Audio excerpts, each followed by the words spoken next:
Thank you, Peter. Yes, it's a very unusual feeling to be in this room. 17 years ago, I was standing exactly on this spot and presenting my first seminar to faculty members of this college and department at that time. It was on international HRD, as I recall. Really nice to be back. My only concern is that I don't know anybody anymore, except for faculty members. I used to come back and I would actually know all the students. I know it's a too large a group to ask for introductions, but could I just see a show of hands? How many of you are from HRD division? Okay, thank you. And good to see that not only HRD division is represented here. My plan is to spend no more than an hour. I know there was more time allocated here, but I don't believe that any talk should be longer than an hour. And it shouldn't be a talk either. I hope that it will be a discussion and that you will actively participate and ask questions at any time. For me, it's not important to get through everything I wanted to talk to you about. Much more important for us to have a dialogue. Let me just briefly tell you about our agenda for today. First, I'd like to talk about current state of leadership development and some of the things which I identify as gaps in our understanding of what leadership development should be and how it's done. Second, look at emerging models or emerging practices. And finally, leadership development around the world. If we get time to talk about it, I will be really glad to do that. Why am I talking about this subject? Why am I qualified? My interest in leadership development goes back to the time when I was practitioner in industry. One of the first projects I developed was a large-scale leadership development program for executives of energy companies. It was a consortium of energy companies. So that was the first involvement with leadership development, at least in this country. More recently, we published 2 issues of ADHR, Advances in Developing Human Resources. First one was in 2008, and then we decided that an update is needed. A lot has changed since then. So the other one was just published, just out, maybe not even in print, but it is already online. Peter mentioned the book that we are working on with Halil Dirani, and the book is basically on leadership development in emerging markets. Several faculty members from this university contributed wonderful chapters to the book, and so I'm quite excited about that. Also, I'm continuing consulting and applied research in various organizations. In Twin Cities, we've got a lot of large Fortune 500 companies, and so I'm familiar with their leadership development work, either through consulting or through research or through just meeting and talking to executives from those organizations. Also, I'm happy to have a good connection with several large consulting companies that are either headquartered in Minnesota or have large offices in Minnesota. And so PDI, it used to be an independent large consulting company which was bought by Ninth House and then was bought by Korn Ferry. So now it's Korn Ferry. And MDA, it's a medium-sized leadership development consulting company. Work Effects is a smaller one. So the whole gamut of what consultants who specialize in leadership development are doing. So just a background on what I'm doing now in that particular area. Some of the organizations which I'm familiar with some really well familiar, you will recognize Cargill is one of the largest private companies in the world, located in Minnesota. 3M, Target Corporation, Best Buy, big retailers, Medtronic, and General Mills, and some others which I haven't mentioned here. So first of all, why leadership development? It's the largest budget item in HRD budgets of most large companies. as you see here, 35% of total learning and development budgets go to leadership development. Huge, $14 billion. But at the same time, there is a lot of research and anecdotal evidence that most of these programs don't work. Or executives are really dissatisfied with their leadership development efforts. You just see some data on screen here. So why is that? What are some of these things that are identified in research as potential drawbacks or potential problems which lead to dissatisfaction? Increasingly, over the last several years, we see a backlash against the use of competency models or critique of the use of competency models. Many of you may be familiar with that practice. It is one of the most widespread and accepted tools. And there is nothing wrong with competency modeling in general, but when you take it too far, then it's a problem. And I'll talk about it in a moment. But what are some other things? Focusing on individuals as opposed to collectives. Most of leadership development is really about individual leader, about their specific traits, about developing their specific behaviors and abilities to lead others and so on. But it's not in the context of working with groups, shared leadership, and other things which are not taken into account. Ignoring demographic shifts. What does that really mean? There is very few recent research on millennials or new generations and how their way of life and their way of working and leading is different from our accepted models. Most models were developed in 1980s or even earlier. So this is a big issue, big problem. Also, ignoring the elephant in the room, as I say, it's the role of power. Very few HRD scholars actually talk about that. Or those who talk about it usually are positioned in the critical science or critical HRD field, which makes important contribution, but at the same time, usually there is no connection to what to do about it or what can be done in organization. And that's a problem. Also, lack of emphasis on systemic thinking. Note that I'm not saying systems thinking. I'm mentioning systemic thinking, and that's intentional, actually. Let me stop here for a moment. Anything else you would mention that is a problem with today's approaches to leadership or management development? Or we've got a completely comprehensive list?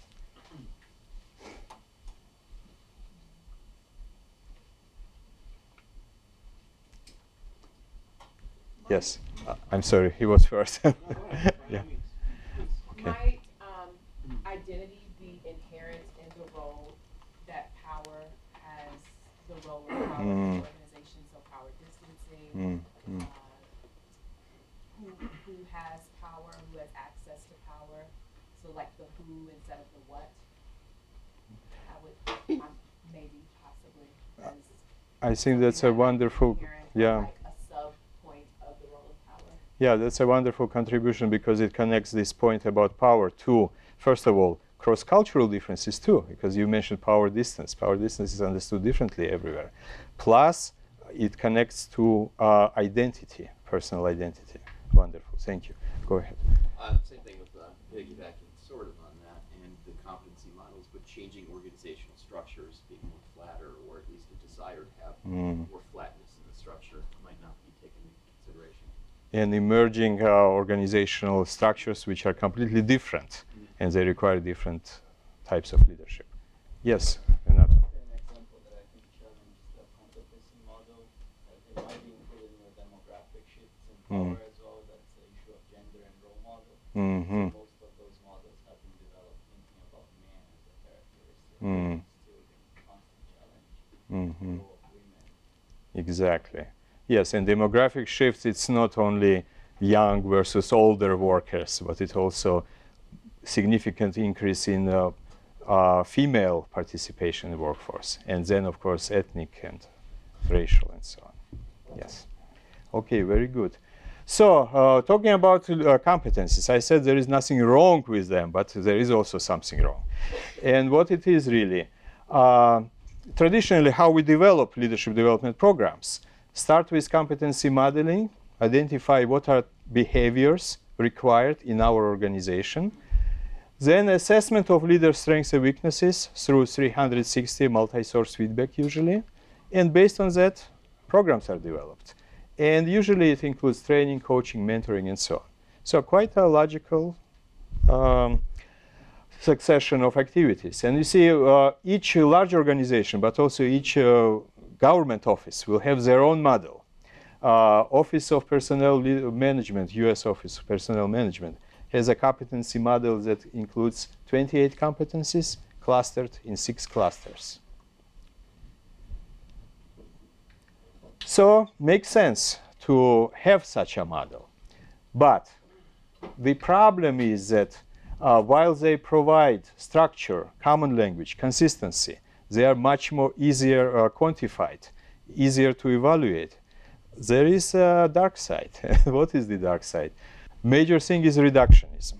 Reductionism because we really are trying to fit people into this mold, and we ignore other things which might be important, and we ignore individuals as moral beings and as in the end complex beings, let's be honest. So I like this quote from my esteemed colleague Peter Kuchinke. He talks about it in a different context, but I think it applies exactly to this discussion. A person cannot be considered as individual competencies or individual parts of their character and behavior and so on. We need to see them in complex. It's much more complex phenomenon. Kevin Cashman is another person whom I hugely respect. He is a founder of Leader Source Institute. Now it's part of Korn Ferry too, and leadership development expert. And so he says most programs something what we do rather than the expression who we are. And we also teach how to think or what to think, but we don't really teach how to think.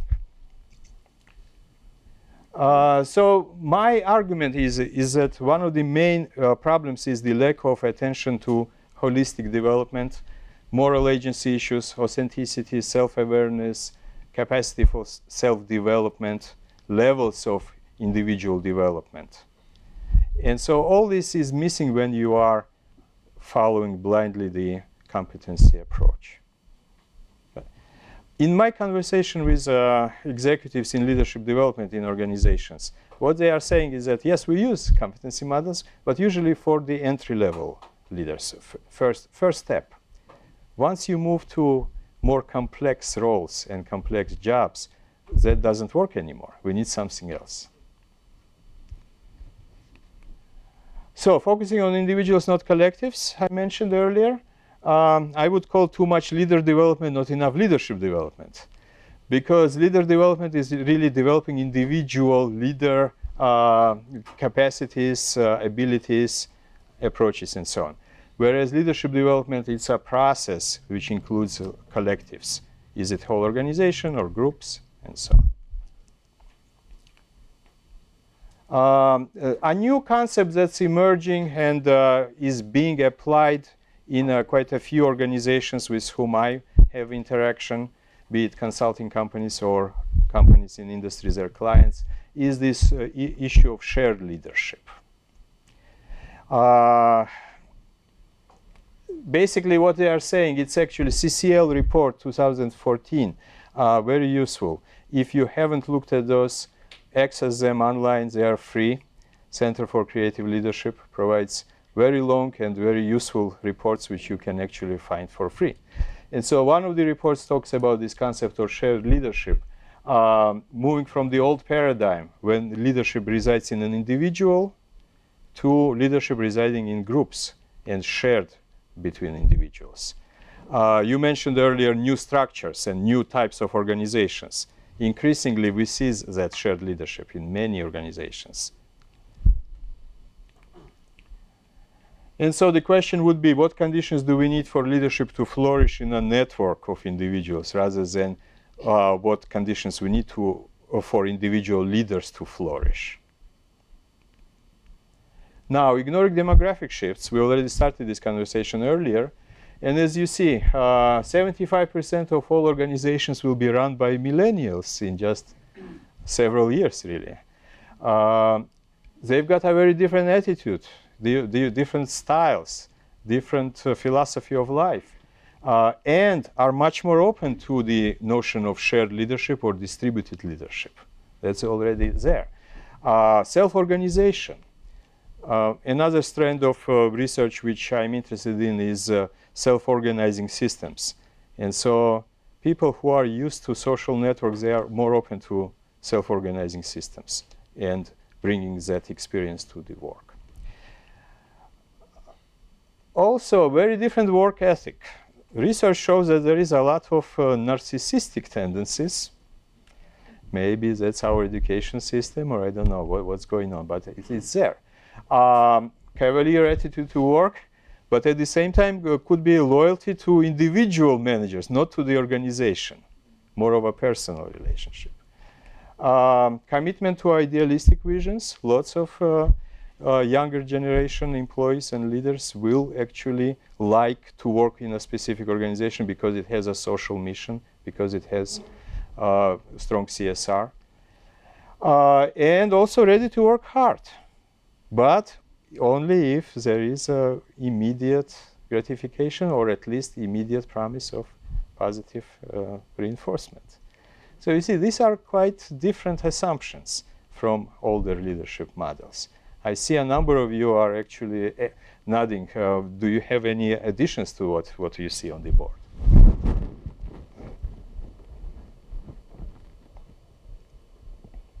I had a thought actually, but it kind of escapes me now. But in terms of the relationship with millennials and their loyalty to one individual, you know, from what I understand in the research currently, is millennials do tend to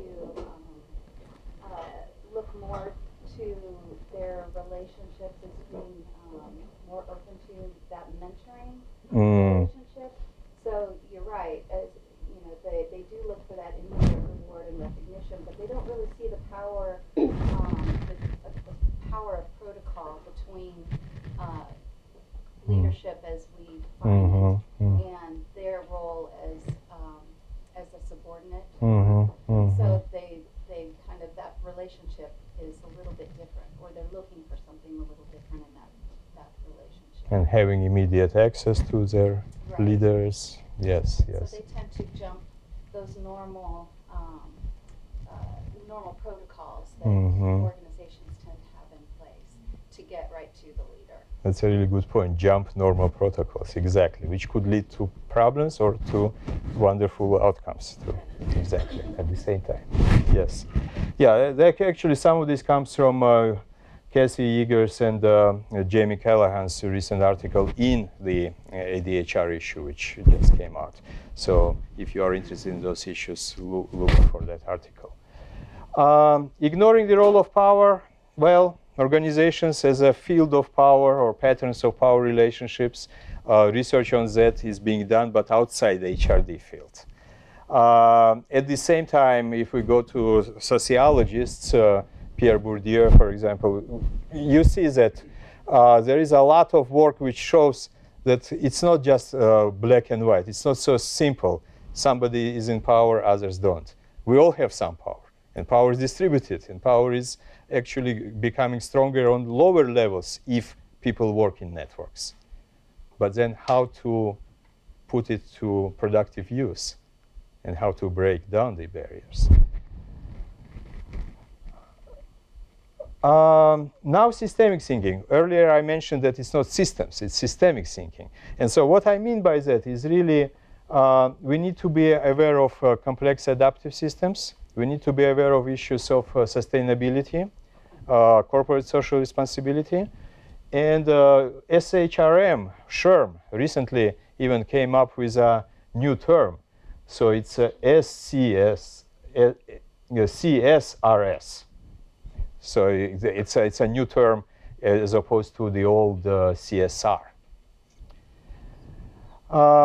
Now I'd like to move to emerging trends, things which actually I observe. Again, these things are only a sample of what is happening. And this is very dynamic and changing. And some new trends emerge and they disappear, but some become stronger. And so what I observe is that authentic leadership, which emerged as a concept in research about 10 years ago, I would say, in practice actually longer, is becoming more and more accepted as organizational practice or something that actually is incorporated in leadership development. Self-development, again, it's not new, but I see a huge increase in actual practical application of leadership development that incorporates self-development, mindfulness, reflection, and so on. Systemic thinking, sustainability leadership. Also, this is really interesting, shared responsibility for leadership development. I will share examples later, but basically it is a recognition that leadership development is not just a program developed by the organization for leaders, for their employees. It's something that they need to share responsibility for designing and actually then implementing themselves. And experience-based leadership. This is huge. This is something that definitely needs to be tracked as one of those trends which started some years ago, but now took off. So again, not a complete list. It's only my list, only what I'm interested in and what I noticed, but there are many others. If I could ask for your feedback, anything else I should have put on the list, what you observe in industry, what you observe through literature that might be important to add to this.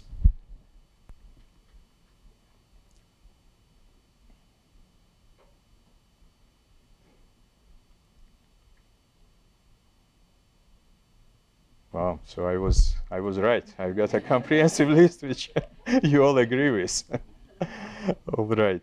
I'll talk about some of them in more detail. First of all, self-awareness. You may recognize some of these names, and some of it goes back to 1980s.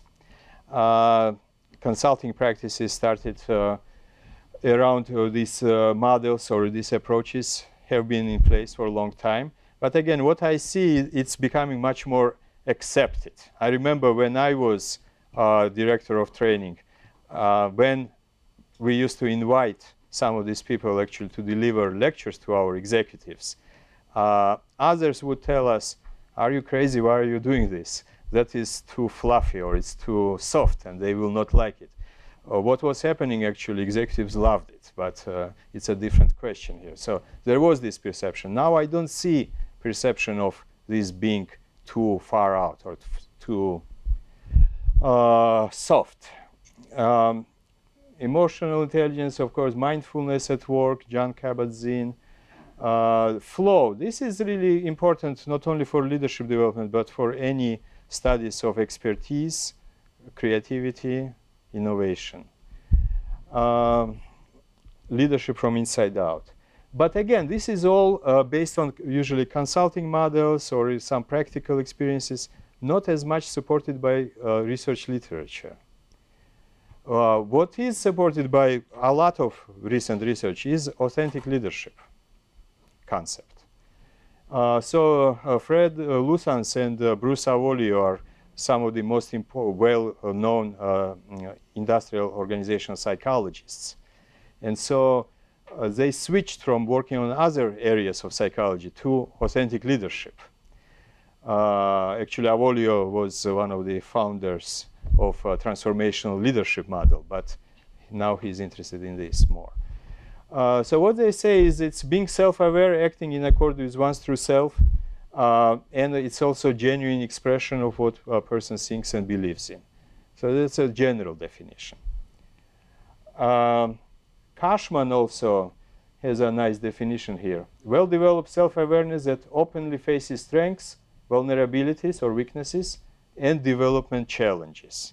important for us in leadership development because we are connecting development challenges and needs to authentic leadership. I like to share this story. A couple of you have seen it already. I apologize, including Peter, I think. But I'm not the first one who uses it. Kevin Cashman used to do it in seminars, which he was putting on for our executives. And so I relate to this a lot. You will see in a moment why. It's a story called Soldier and a Priest by Leo Tolstoy. And the story is quite simple. So a soldier is standing on this very beautiful country lane, and a priest approaches. And so the soldier is pointing a gun at him and says, "Stop. Who are you? Where are you going? And where do you come from?" And so the priest says, these are the questions. The priest says, "How much are they paying you in the army?" And the soldier says, 5 kopecks in old Russian money. And he says, "Okay, I will be paying you 10 kopecks every day if every day you will meet me here and ask these questions." So, without any comment on this story, let me continue. Authenticity construct. Again, Avolio and Lusans have done a lot of work in that area. So what they are saying, it consists of several attributes. One is self-awareness, which probably refers to our story just a second ago. Balanced processing or unbiased processing, or basically ability to understand what are your strengths and weaknesses, what are the problems you're facing, what are developmental challenges. Internalized moral perspective, self-regulation, and here we are talking about moral standards, values, and not only individual, but also how it fits the group and your organization. And finally, transparency or ability to be truthful in interactions with others, ability to project your real self when you talk to people rather than hiding behind the persona. So all these are 4 elements of the model which they actually created and are using and confirmed in numerous studies. There is even this concept that authentic leadership is a root concept that underlies positive aspects of both charismatic, transformational, and ethical leadership. Now, I was also mentioning systemic thinking, and I need to mention that a lot of it is about sustainability leadership, which is emerging new concept. But it's not just sustainability of environment as it used to be. It's sustainability of organizations and of individuals within organizations. So leadership development with this goal in mind.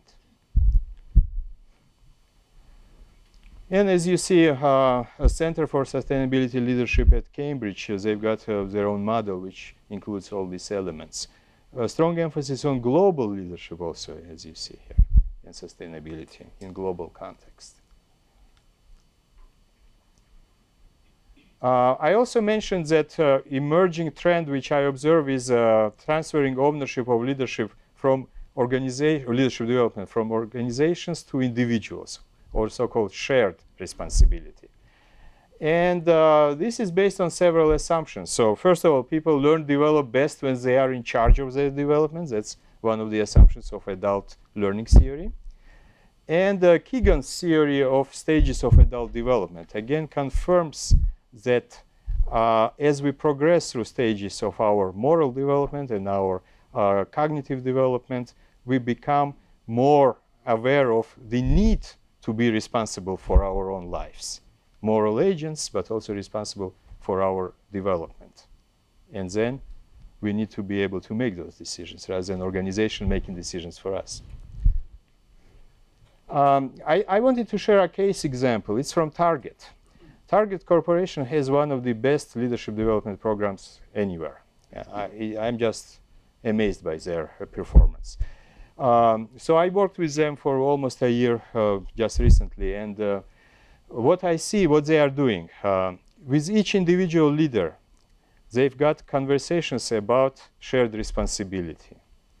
What is the role of organization in developing individuals, and what is the role of the individual? And so a series of conversations with a learning and development coach who walks you through these decisions. They acknowledge that it's a delicate balance, very delicate, very difficult actually. So what individual needs may not be the same that organization needs. And so how do we come to agreement about that? Rather than organization creating a program and imposing it on the individual. Together we decide, can we balance these needs? Let me stop here, just ask a question. What could be some of these, what do individuals need when they are emerging leaders in organizations? What could be put on under this left-hand list? Yes, please. Parameters of control. Say more about that. What does it mean? Huh? What does it really mean? Where do I lie? What are my controls for the followers? Mm. For those above me? What are Mm. where do I fit in this organization? Where's my formal power extend to? So you are saying you need more understanding of that. Some people do. Yeah, but some don't. Right. Okay, good. What else? I ignore power structures. All right. I'm Okay. very good at that. myself. Okay. Okay. Anybody else?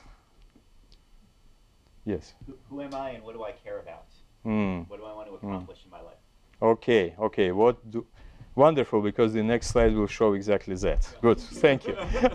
What else?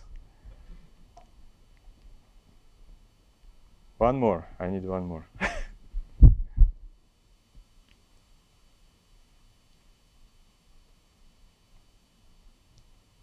Well, if it was my classroom, I would wait a long time for somebody to say that. I would not give up, but we don't have much time. So why don't we look at what Target says? So strengths-based development, they call it really. And so they've got this so-called three-column list. What am I good at? What gives me energy? And what do I want to learn, or who I want to become?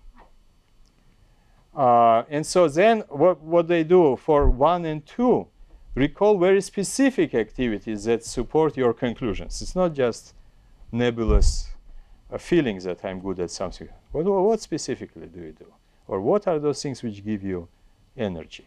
That is, of course, appreciative inquiry or strengths-based approach to leadership development. And so these lists would be created in a conversation, and people will have time to reflect on that. But then question, what do I really want to learn to achieve my goals? Yeah, strengths-based leadership in general goes back to John Gardner's research to life as endless unfolding. So people at Target, the leadership development coaches, share quite a lot of information and discussions of this with their employees, with their leaders, to see that where there is shared understanding of that. And so then, what will you need in your career for you to feel successful? I think that's what you mentioned earlier. But also, where did that come from? And then a more difficult question, is it still working for you? Maybe it worked for several years, but now it doesn't anymore. Target's model is actually quite reminiscent of the model that was developed by MDA Consulting in Minneapolis. And so they've got so-called high potential aspiration discussion, which includes 3 elements. And you see aspiration, again, what do you desire? Is it prestige? Is it money? Is it recognition? Is it influence? Overall job satisfaction? And of course, there is a lot of research that shows that just money never works, or actually providing monetary incentives could be detrimental in many cases. But also ability, combination of your intellectual abilities, interpersonal traits, and so on, and can you apply that in your work? Do you derive satisfaction, also energy from that work? And finally, engagement. And of course, engagement is one of the most often discussed and researched constructs in HRD nowadays. But they are bringing that engagement concept into this model, because standalone engagement, unfortunately, is under a lot of attack these days. At my university, we implemented a really large engagement initiative, but now faculty are striking back. They are saying, that doesn't apply to us. That was developed maybe for a corporate world, but how can you measure my engagement? If I'm sitting in my office all day writing an article, and I don't want to go out, talk to anybody, do nothing, but am I an engaged employee or not? I'm engaged in my task. So there are all these questions. But when you look at it as a part of this whole conversation, it's a different thing. And so high potential employees, those who have leadership potential, would go through this discussion, or discussion of aspiration and engagement discussion. And again, it's similar to what you just saw in case of Target. Strengths and developments, your experiences in leadership, and person's career aspirations. And so it's based on the question, what's important to me in my job? What's important to me in my current job, and also my future job. I also need to mention another example, Best Buy, another large corporation in Minnesota. A number of years ago, they decided to implement so-called strengths-based culture. But I'm mentioning this example as a caveat, as something that you need to remember as something that didn't work. They had to scale down this because it went too far towards positive and strengths-based discussion, but not enough in terms of actual implementation and also fixing problems that existed. So not again, it's not just black and white. You need to be always careful about how that fits the culture and how it works. I also mentioned earlier that really large and important issue is the experience-based learning. This is becoming one of the most important parts of leadership development. And of course, there are many types of experiential learning. It could be job rotations, stretch assignments, action learning, expatriate assignments, if they are structured well around specific learning goals, could be part of that. But at the same time, it also could be volunteer experiences. And that's what many organizations have discovered and deliberately incorporated those in their leadership development programs. And that's my example that I would like to share with you. Let me skip this. Cargill. Cargill is, again, as I mentioned, the largest in the US private companies and one of the largest in the world private companies, operating in 67 countries, close to 150,000 employees. So what they do for their leaders, they developed so-called leadership cohort model, which consists of 5 modules. And the first one is self-awareness and ethics. Again, those conversations, who are you, what are you doing, why, and so on. Very similar to what we just talked about, your own responsibility for your development and self-understanding.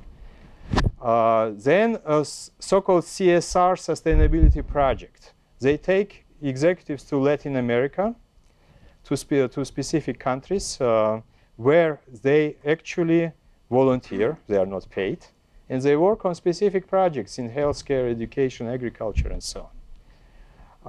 But this is not just volunteer work. It's very structured around self-reflection and then reporting back and lessons learned and so on. They also have modules on systems and strategy issue, executive coaching and teaching, and that means that people who came back from the projects, they will be assigned individual coaches from their executive teams. And finally, action learning, another experiential exercise. And so now group of 2 travel to a new location to work on a project. Now, this is not volunteer anymore. This is actually work. So when you look at this list, could you tell me, what do you think? Your participants in the program were asked at the end, what did you feel was the most important? What influenced you the most? What gave you the most positive outcomes? What do you think? Which of these 5? Some people have numbers, but they are not willing to share. 2? 2, okay. I saw several people saying 2, and you are right. That was overwhelming. I looked at results of evaluations and written comments, just amazing, and what they learned. And so talking about what they learned, you see, the outcomes, self-awareness, self-regulation and development, but also clarification of moral values, awareness of power issues. Remember we talked about power and how difficult it is to bring up that in our conversation. Social responsibility mindset, and also engagement with larger set of stakeholders. So you see, all of this was attributed to projects like this. And I actually am putting these 2 companies on the list because they also have very similar programs. It's not just Cargill is unique in this. All right, in remaining 5 minutes, leadership development around the world. I know many of you are from various countries of the world who will be interested in this conversation. What I find, one of the issues that is increasingly brought up, and actually in several of the chapters in our book on leadership development in emerging markets, problems with implementing Western design methods, especially 360 or multi-source feedback, mentoring, coaching, job rotations. So I know one organization that is selling 360-degree feedback instruments around the world.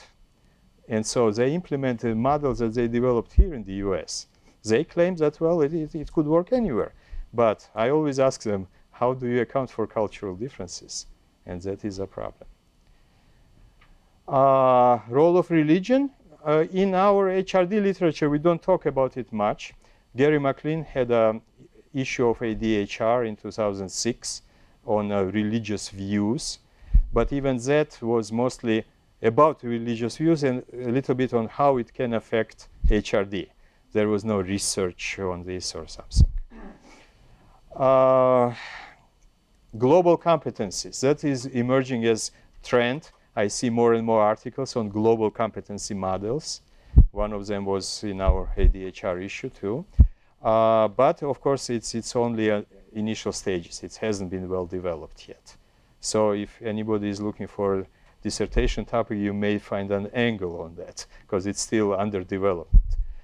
The role of networks. There are all these concepts. In China, we've got, Jessica, how do we pronounce it? The Chinese one. Guanxi. Okay. And of course, we've got Renato, how do we say this in Brazilian? Jeitinho, yes. Yes, and I will not try the Indian one, but I can say Russian, it's связи. And so the same concept that networks help you to advance. Networks help you to accomplish something, and that's important.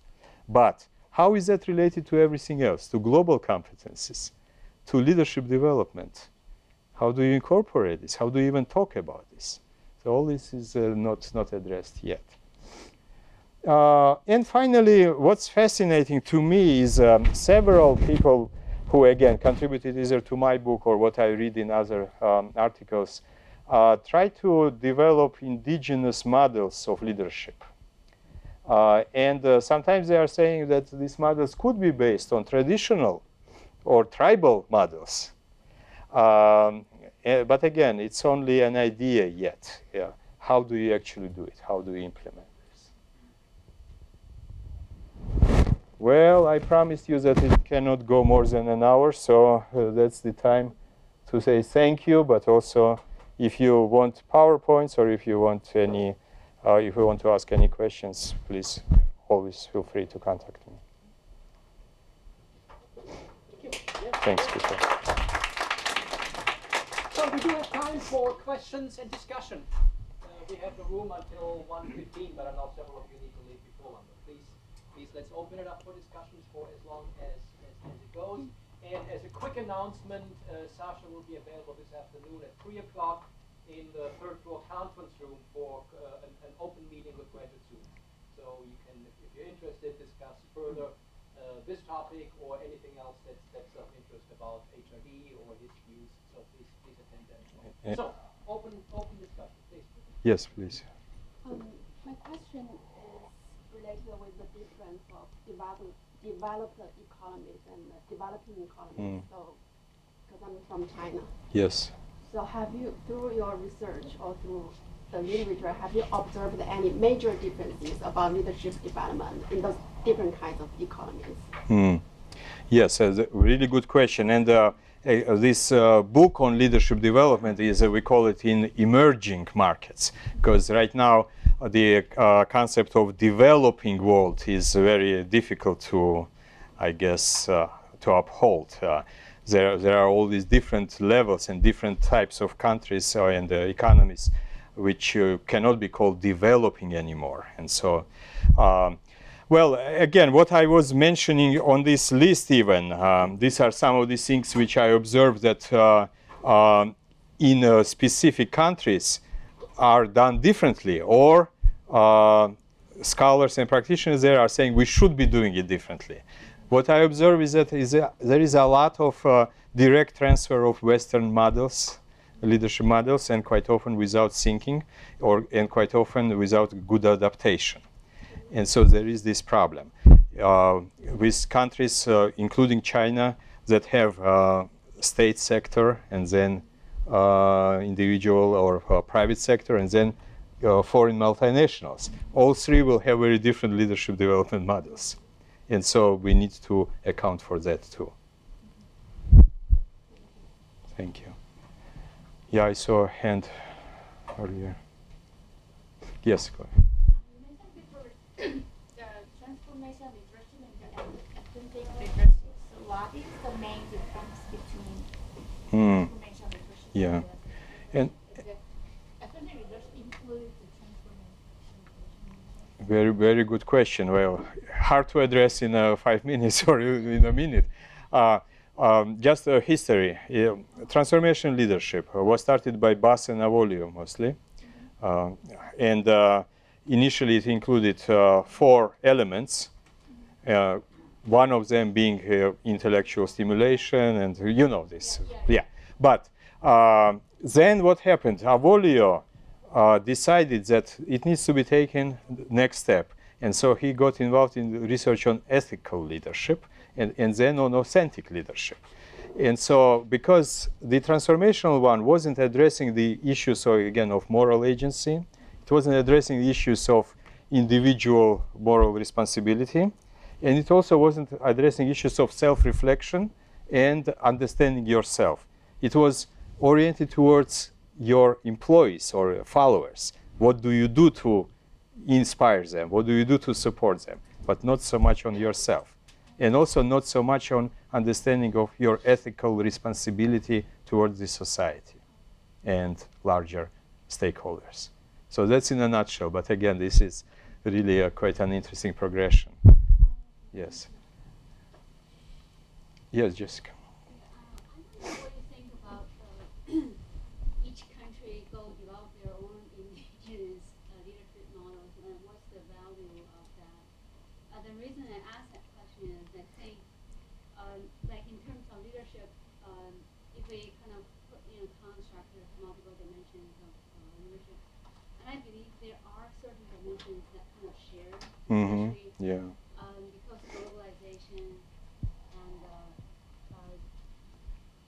that will kind of there were some conversion forces that share certain leadership dimensions, but there is also other dimensions that are unique based on kind of national and historical reasons of culture from different countries. That's a very good question and difficult also to answer. But I would like to bring into this discussion one of the active members of AHRD, Bob Hamlin. He does research on leadership and mostly management, as he calls competencies around the world. And what he is trying to prove, because that's his strong belief, is that there is a core set of those competencies which are shared. They are everywhere the same. That's what he's saying. And they've done research with collaboration of people from different countries. I think now 19 different countries they looked at. And so he finds some support for his notion. But the key here is that might be some shared and then others which are not. And that's the key to answering your question, I suppose. Again, it's not either or. It's these two together. Peter. A two-pronged question. Alternatives to traditional leader development have been around for quite a while. Yes, The Aspen Institute, of course. Research, IMPM, etc. But your work seems to indicate that there is a groundswell to look for alternatives to the competency of traditional models of leader development. Yes. Do you see this groundswell eventually replacing traditional models, or is the approach that you're presenting for the upper echelon primarily, whereas first-line supervisors, team leaders, etc., are better served with a more traditional model? Wow, that's not two-pronged, it's three-pronged question, Well, right? it's not the second part yet. Oh, okay. Which was the implication for HRD, the education of HRD practitioners? If this model is taken over, what are the implications for educating scholars and practitioners of HRD? Well, first of all, I see, again, from what I observe in organizations, there is no attempt to completely get rid of, let's say, competency-based approach, or there is no one model that will take over. There are usually multiple competing models and changes. So I don't see a complete movement towards, let's say, one new emerging paradigm or different approach. So there will be always coexistence of those.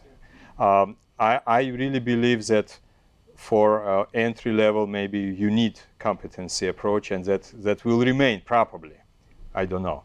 But at the same time, when we talk about that groundswell, what I observe, which is interesting, is that research is emerging in support of some of these new trends. Rather than before, as you said, yes, we had Aspen Institute and others for many years. But now we see interest in research in that area and research evidence emerging. And that, for me, is an interesting, good sign, and also may mean that some of the models will survive because they will also be supported by research. Well, maybe some will be actually disproved, but yeah. And then what does it mean for preparing HRD practitioners? My simplistic answer is that you just need to, first of all, increase awareness of existence of those and which of these models deserve more work, dissertation work, but also practical work in industry and preparation for that. So at Minnesota, we incorporate this in our advanced OD, advanced T&D courses. And we also have a separate course on leadership development in cross-cultural settings, it's called. And so we incorporate it there. Of course, my preference would be to create a stronger emphasis with specific courses in leadership development. But it depends on other factors here. Let me push you. Okay. Can you develop HRD practitioners who are competent in authentic leadership in a classroom setting? No, never. Or does it require, in fact, a different level of personality development of the people who are teaching others? Exactly.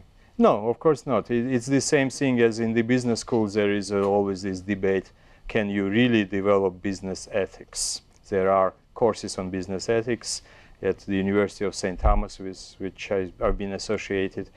They've got the largest business ethics program in the country. But they come under pressure. Can you really do this beyond just making people aware of some of the issues? And again, there is no yes or no answer to this. It's much more complicated. Thank you for pushing. Yes. I think my question is just around that theme as well. I was just thinking about that self-awareness theme as well. So, for example, can you really design a training program that has something to do with the self-awareness, first of all, and then how it could be incorporated in the leadership thing? Because maybe in the first stage, if you're that much self-aware, you may think that I'm not really able to become leader as well. You know, it's just like I can do 9 to 5 job, whatever. You know, it's just a table work, or maybe I can work like a security guard. Maybe, you know, like in terms of that much self-awareness. Exactly this issue addressed by Target. Well, you remember this discussion when they are talking about conversation, who you are or what do you want to do, and so on and so on. And as a result of these conversations, quite often they come to the conclusions that a person doesn't want to be a leader. And then they created a specific model which allows these people to still get advancement, higher pay, and so on, but without moving up the ladder. They create this model which allows people to actually feel self-fulfilled and work on what they are interested in without moving to level of where they are not competent anymore. So this is a real life example how they try to do this. Yeah. Yes. It seems to me that so far research and literature on leadership development has been much focused on the organizational driven leadership development. While I am thinking about more as individual based or societal based leadership development. Because like to me, like you may say, in an organization maybe I'm not interested to be a leader because that means a lot more responsibility, a lot more workload. However, like in my personal life I can be a leader, which means that I just want to take care of others, I want to be a good person, I want to be influential, I want to better myself so that I can help other people in a better way. And also at the societal level, we want great leaders for any society, right? And how does those kind of leaders emerge from the society? So do you think that can be a lack of research on this area? You are absolutely right. We are focused on organizational issues. Is it individual development within organizations, or organizations attempt to develop individuals? But what you are talking about, it's much larger, and it's goes beyond the borders of organization. And you are right, that needs to be both researched and well, there is some work in, of course, in the non-profit sector or in sectors where it's not a business organization based, but I don't see a lot of research around it yet. Thank you. That's a good point. Yes. Thank you for the presentation. Thank you. I just wonder how the companies evaluate their leadership development programs.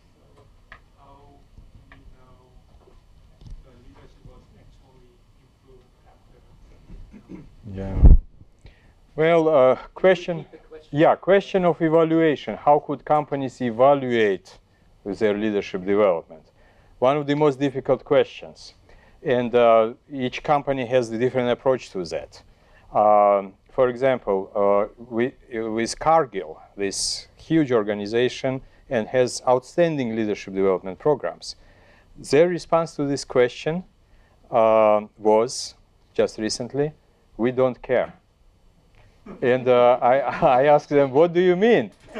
Well, Ron even dropped the pen after hearing that.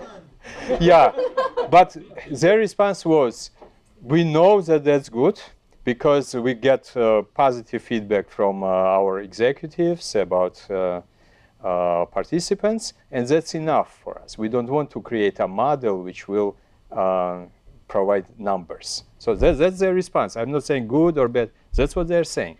Other organizations have different approaches, but I need to ask Jessica. I just share like one of the we had the same discussion, and then the executive said, if somebody asks me, should we do the evaluation or show me the numbers, and then the one answer you should give them is, can you afford not to do that? So we're not doing the evaluation, right? So because it's the complexity and the expenses of that.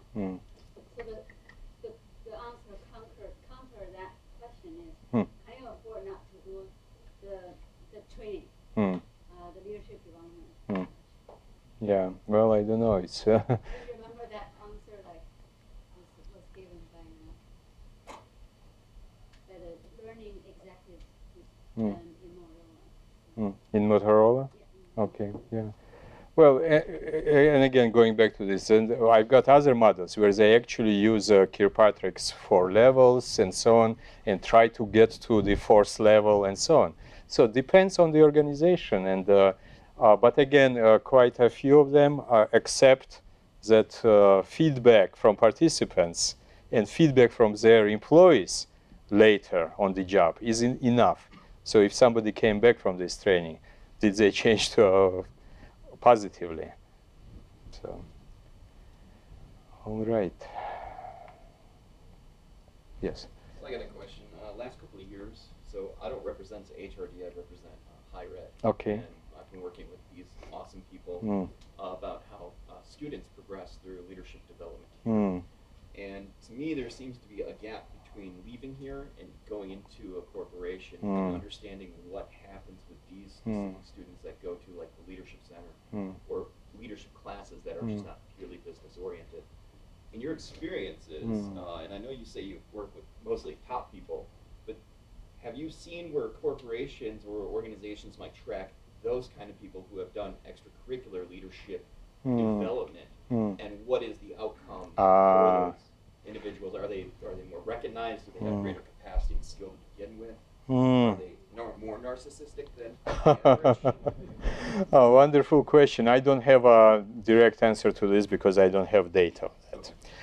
I need to mention, hearing that you are from higher ed. In my department, HRD is part of a larger department like here, and it's also higher ed, EPL, and the evaluation studies and international development. So there's several groups. Yes, I would love to work there. Well, yeah, and we like our department. But we collaborate quite a lot with higher ed now. Just in less than a month, I'll be teaching a course for them on organization development for higher ed and international education program. They've got a cohort for educational leaders. It's school principals and executives from higher education institutions. So that is something I'm glad you are here. I'm glad that you are talking to people. That's necessary. But unfortunately, to answer your question, no, I don't have any evidence that's being done. If I can add, the Leadership Center here, and you will remember this because it involved me when you were here, is one of the few research university-based undergraduate centers for leadership development. And there's a very comprehensive model based on Goldman's emotional intelligence, and internships, and mentors, and projects, and classwork. So it's fairly comprehensive. There's a minor, and a major even, or a certificate. So it's well structured, it's popular. And we know from anecdotal evidence that employers like students coming out of the leadership certificate, leadership minor, leadership major. What we don't know is perhaps your question, is sort of the transferability. So people coming out with, graduating with a fair degree of self-awareness of their strengths and weaknesses and self-development, and then landing head-on into sort of a corporate hierarchical structure where you say yes to the boss and nothing else, right? Well, and I'm glad you mentioned that because at Minnesota we also have this leadership minor, which is offered actually by my program together with School of Public Affairs and university's student services together. And it's highly popular. It's based on collaboration from many units. And again, we hear anecdotally that that's a strength if you are minoring in leadership, but no specific data, so very interesting. Do we know if organizations are ready for the type of leadership that Minnesota and Illinois are developing? Yeah, and that's probably a research question we need to ask in collaboration, actually. Two institutions involve some bright doctoral students, and that's it. Wow, great. I actually will go back with an idea for research. Nice. All right. Well, I don't want to keep you too much. I said it's about an hour, so we are already.